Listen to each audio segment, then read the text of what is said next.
Hi, today's video is brought to you by Shipmate, the only way to successfully ship semen around the world. If you're not using this product to ship semen, you should be. It'll make a huge difference to your success rate. A lot more information about this and other videos on the whole process at www.mybreedersupply.com.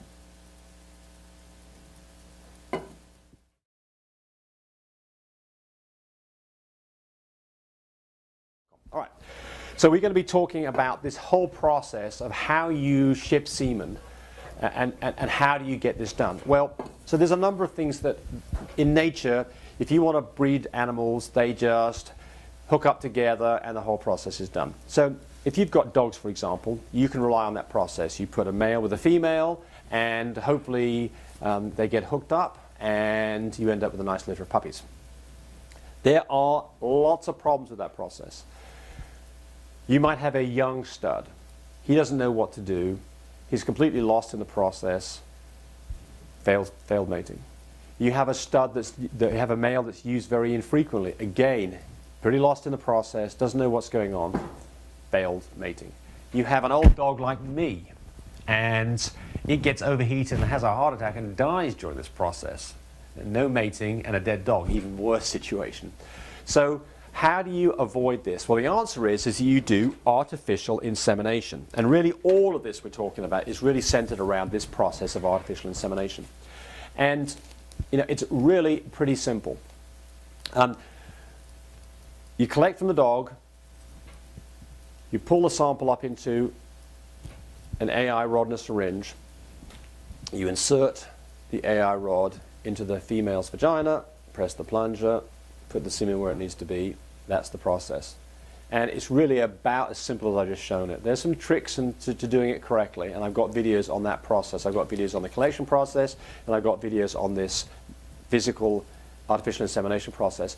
And there's lots of different ways you can do artificial insemination. There's this is called a vaginal insemination. There's a cervical insemination that uses an endoscope, and you physically look in the scope and actually get it up into the cervix. There's surgical inseminations where you actually put the dog under for a few minutes, make a slit on its abdomen, pull out one of the uterus horns and actually put the semen directly into the horn. More videos on that whole process. But the whole thing is centered around this artificial insemination. So there are reasons why you want to do this. The one that I mentioned on the beginning was inexperienced dogs. There's other things that can go on in this process that this can avoid. Dogs, like humans, sometimes don't like each other. You can have a very insistent stud dog and a female that's in heat but not ready to be mated yet, and you can have a fight. You can have dogs that are bit, have a stud dog that's bit, you can have the bitch that's bit, you as the handler can get bit. You may even have somebody sue you over this process. So this whole process is fraught with the problem is you've got animals that you can't directly talk to who may not behave the way that you want. Another whole side to this whole thing is dog diseases. There's diseases like, big one is brucellosis. It's a sexually transmitted disease. Once a dog has brucellosis, it has it for the rest of its life. If it's a stud dog, its sperm is no longer viable. As a female that has contracted brucellosis, it will have a litter, but the litter will be stillborn, or the puppies will fail to thrive and die after a few days. And you can't fix this. Once you've got brucellosis in that dog is no longer capable of having puppies or being a stud dog to produce puppies. Furthermore, once that dog is in your population, it's very likely that that problem will be then spread around your whole population. So it's a very, very bad day. So me personally, no dogs from outside get any physical contact anywhere within 100 feet of any of my dogs ever. If I bring a new dog in, then that dog has a brucellosis test immediately, goes into quarantine, and then is tested a couple of weeks later for brucellosis to make sure I've got negative brucellosis. If you're not doing that, and this is all you get out of this video, then you've probably got some great information today. And if you've been having problems with litter sizes, dead puppies, absolutely go test for brucellosis to make sure that if you've got a problem, you can take care of it and remove that animal from your stock. There's other diseases like canine herpes virus, CHV. CHV is another problem that will cause dead puppies. I think you can fix CHV. I think there's ways to vaccinate for CHV. But certainly there's active times when dogs are active with CHV and not. But again, it's one of those things you can do a titer. By the way, the brucellosis was a blood test, about $50. Similar kind of process to go through to check for canine herpes. So those are things that you absolutely, if you do this, if you do the AI, you can avoid these problems. And I never do any natural matings, even with my own bitches to my own studs. I never let them do any kind of natural mating because I don't want to feel, I want to be part of that process, and I want to avoid damage to dogs, damage to me, and I want to know that physically I've got the job done. And it's very simple to do. So there's a reason that you want to do AI. But there's another reason. So you have a nice stud dog, or you have a female that's a beautiful girl that you want to get pregnant, and the stud is in the next state or across the country. So how do you fix this? Well, one way is you get in a car and you drive and you drive and you drive and you drive and you get there and you hopefully have an insemination. And you put your dog through the stress and you had to have hotel rooms and all that goes along. Or you put the dog on a plane and you fly it from California to New York to get the insemination done, and you've now spent probably at least $1,000 in that process just to get the animal moved there, along with the inherent stress and possibilities of having problems, being exposed to other dogs, stressing the dog out. Really not the ideal way of taking care of the problem. So you've now limited your scope of studying to something within driving distance, maybe 100, 150 miles from your location. That is the dogs that maybe you could breed. If you could ship chilled, fresh semen and get it to anywhere in the United States or anywhere in the world in a day or two, now all of a sudden the world is your oyster. And so that is why we would like to ship chilled semen. And when I first started doing this process 5 years ago, that's exactly what I was doing. So I bought these commercially available shipping systems, and I call all these things passive shipping systems. They all basically fundamentally work exactly the same way. What they are is an insulated box, and inside that you have a cold pack. And the idea is that you try to maintain the temperature inside this box at something close to freezing. So here's one right here. This larger one is more applicable to large dogs and horses where you've got a lot of volume you've got to ship. This guy here is more of a one-time use product, but they all work the same way. Basically, you have an insulated chamber, you have an insulated box to start with, you have a cold pack that goes inside, it makes that whole thing cold. You then have an insulated chamber, and the semen is inside this insulated chamber.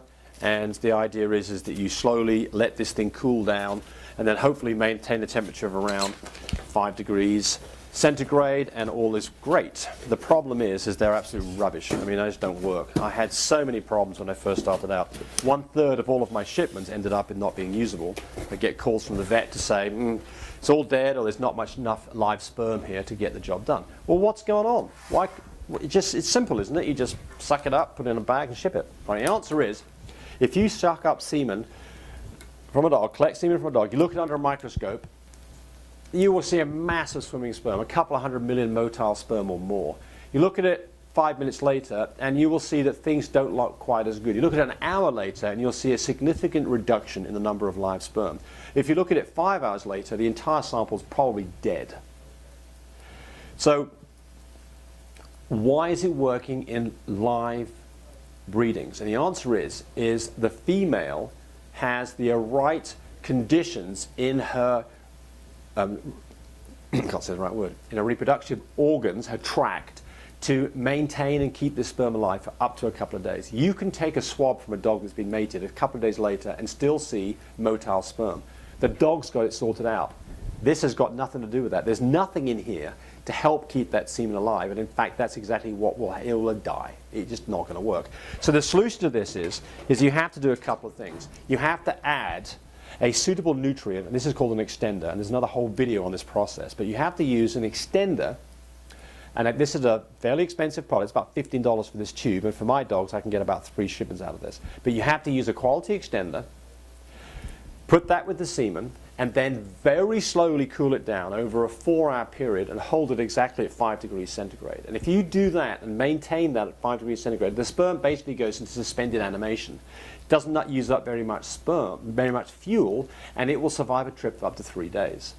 So get that right, slow cooling, maintain it at 5 degrees, and rise at the other end, and the effect of that is exactly the same as doing a live cover on your premises. Great. Get it wrong, You get it wrong with one of these passive systems that has no way of controlling temperature. It's just a hope and a prayer.